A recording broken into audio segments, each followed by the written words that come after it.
अपने पितरों के लिए श्रद्धा से किए गए मुक्ति कर्म को श्राद्ध कहते हैं। उन्हें तृप्त करने की क्रिया को तर्पण कहा जाता है। तर्पण करना ही पिंडदान करना है। भाद्रपद की पूर्णिमा से अश्विन कृष्ण की अमावस्या तक कुल 16 दिन तक श्राद्ध रहते हैं। इन 16 दिनों के लिए हमारे पितर सूक्ष्म रूप में हमारे घर में विराजमान होते हैं। पितर पक्ष 29 सितंबर से 14 अक्टूबर तक चलेंगे। इस साल पितर की तिथियां, श्राद्ध की विधि, नियम, मंत्र और कैसे करें पितरों को प्रसन्न। श्राद्ध का महत्व। श्राद्ध के जरिए पितरों की तृप्ति के लिए भोजन पहुंचाया जाता है और पिंड दान व तर्पण कर उनकी आत्मा की शांति की कामना की जाती है।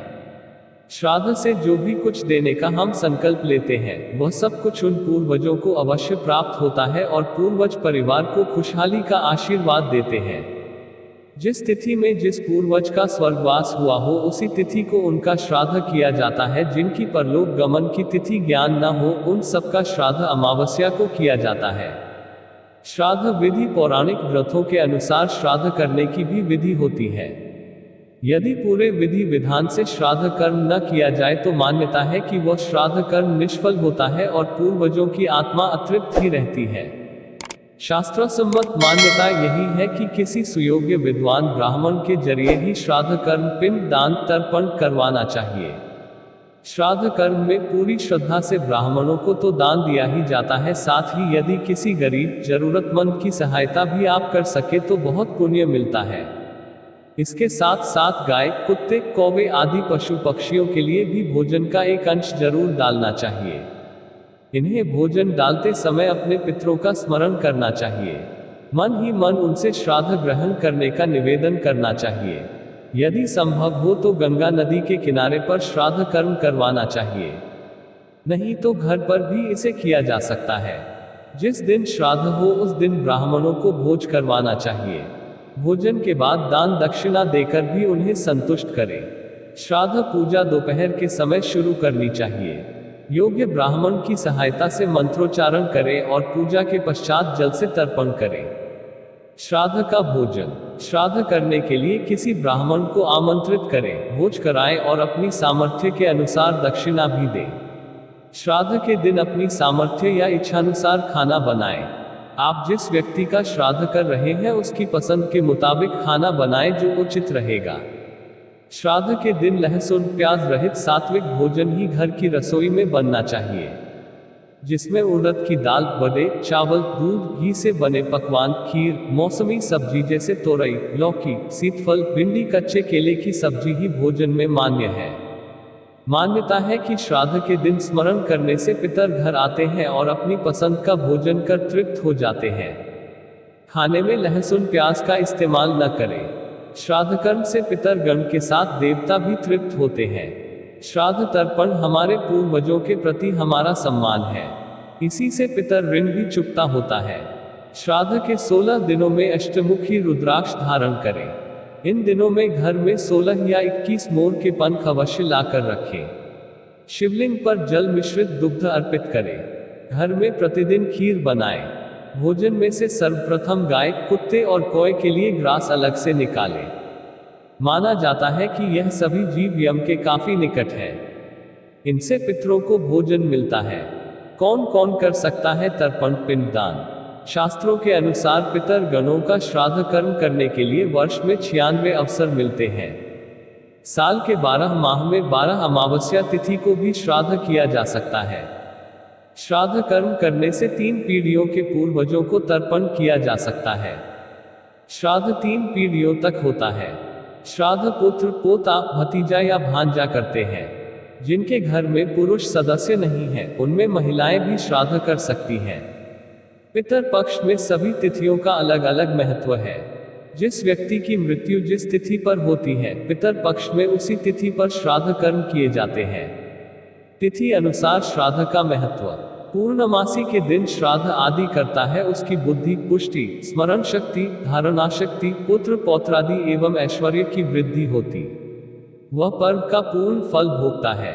प्रतिपदा धन संपत्ति के लिए होती है एवं श्राद्ध करने वाले की प्राप्त वस्तु नष्ट नहीं होती।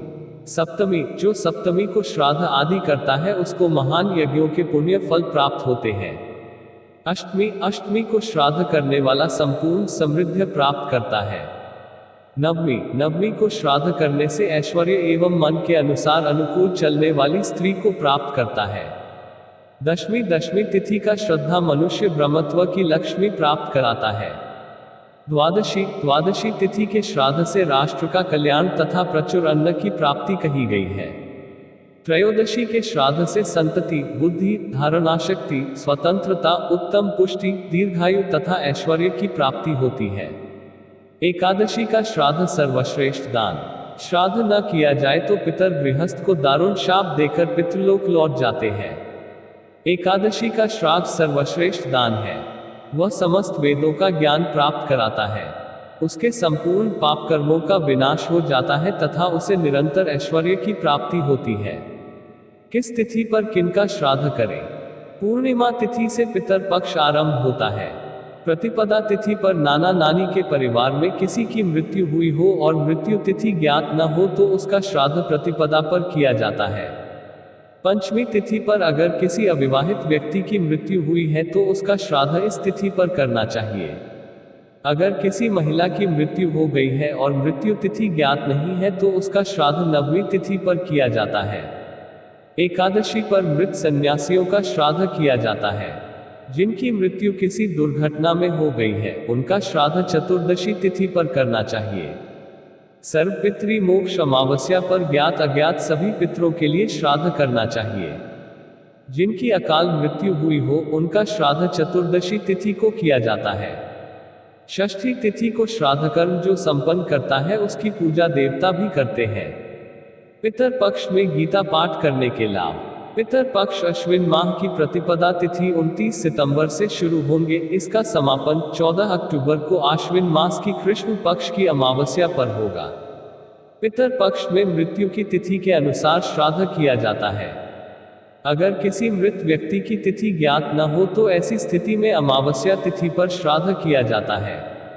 इस दिन सर्वपितृ श्राद्ध योग माना जाता है। धार्मिक मान्यताओं के अनुसार पितर पक्ष के दौरान पितर संबंधित कार्य करने से पितरों को मोक्ष की प्राप्ति होती है। इस पक्ष में विधि विधान से पितर संबंधित कार्य करने से पितरों का आशीर्वाद प्राप्त होता है। श्राद्ध में श्रीमद् भागवत गीता के 7वें अध्याय का महात्म्य पढ़कर फिर पूरे अध्याय का पाठ करना चाहिए। इस पाठ का फल आत्मा को समर्पित करना चाहिए। श्राद्ध न करने वालों की होती है ऐसी गति। पितरों का कर्ज चुकाना एक जीवन में तो संभव ही नहीं, उनके द्वारा संसार त्याग कर चले जाने के बाद भी श्राद्ध करते रहने से उनका ऋण चुकाने की परंपरा है। इसमें जो पितर पक्ष के दौरान दिवंगत पूर्वजों की आत्मा की शांति के लिए श्राद्ध किया जाता है। मान्यता है कि अगर पितर नाराज हो जाए तो व्यक्ति का जीवन भी खुशहाल नहीं रहता और उसे कई तरह की समस्याओं का सामना करना पड़ता है। यही नहीं, घर में अशांति फैलती है और व्यापार व गृहस्थी में भी हानि झेलनी पड़ती है। ऐसे में पितरों को तृप्त करना और उनकी आत्मा की शांति के लिए पितर पक्ष में श्राद्ध करना जरूरी माना जाता है। श्राद्ध भोजन के लिए इन 4 जीवों का ही चुनाव क्यों किया गया है? ज्योतिषाचार्य ने बताया कि हमारे पितर पशु पक्षियों के माध्यम से हमारे निकट आते हैं और गाय, कुत्ता, कौवा और चींटी के माध्यम से पितर आहार ग्रहण करते हैं। श्राद्ध के समय पितरों के लिए भी आहार का एक अंश निकाला जाता है, तभी श्राद्ध कर्म पूरा होता है। श्राद्ध करते समय पितरों को अर्पित करने वाले भोजन के 5 अंश निकाले जाते हैं। गाय, कुत्ता, चींटी, कौवा और देवताओं के लिए। कुत्ता जल तत्व का प्रतीक है।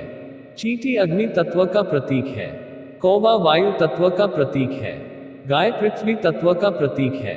देवता आकाश तत्व का प्रतीक है।